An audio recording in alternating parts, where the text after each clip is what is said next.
Proiectul realizat de noi se numește Aprinderea unui bec prin căderea unei bile și a fost efectuat de un grup format din 6 școlari ai Colegiului Național Matei Basarab, București. Bariciu Andrei, Chiabei George, Dobre Sorin, Matei Andrei, Sârbu Alexandra și Vărzaru Valentina, profesor coordonator Odica Argeșan. Experimentul pe care urmează să-l vedeți cuprinde 17 fenomene fizice și chimice, dintre care 4 chimice.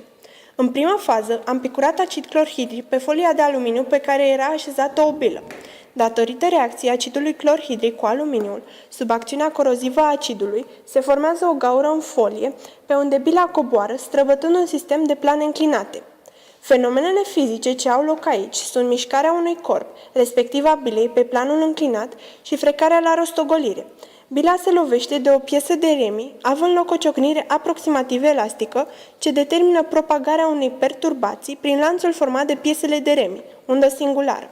Fenomenele fizice ce au loc aici sunt mișcarea rectilinie uniformă și echilibrul instabil al unui corp cu suprafață de sprijin, respectiv piesa de remi, în câmp gravitațional.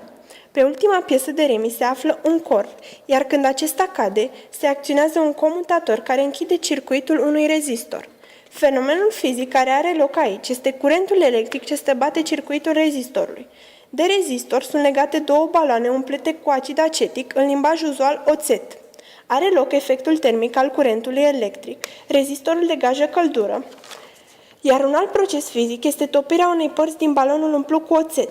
Urmează căderea liberă a primului balon în câmp gravitațional. Are loc frecarea la căderea balonului prin aer, forța Stokes. În vasul de sub balon are loc reacția acidului acetic de concentrație 9% cu carbonatul acid de sodiu, în denumire populară praf de copt, ce se află inițial în vas. Această reacție efervescentă are ca rezultat acetat de sodiu, dioxid de carbon și apă. Acetatul de sodiu curge prin pai, sub acțiunea forțelor de presiune statică și dinamică, până în săculețul unde se află puțină apă pe talerul balanței.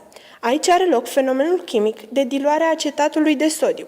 Inițial, pârghia de gradul 1, balanța, este în echilibru. Pe celălalt taler se află vată îmbibată în alcool etilic, cunoscut ca spirit, care este aprinsă de unul din membri, flacăra obținută fiind o plasmă rece, iar arderea fiind un proces chimic. În momentul în care talerul se ridică, flacăra arde o sfoară, de care era legat un săculeț cu acid azotic deasupra unui vas cu hidroxid de sodiu, din a căror reacție rezultă apă și azotat de sodiu, reacția făcându-se cu degajare de căldură. Prin căderea celui de-al doilea balon, crește cantitatea de acetat de sodiu din săculeț. Înclinarea talerului balanței acționează asupra unui întrerupător, ce determină aprinderea unui bec, fenomene luminoase generate de descărcare electrică în gaz.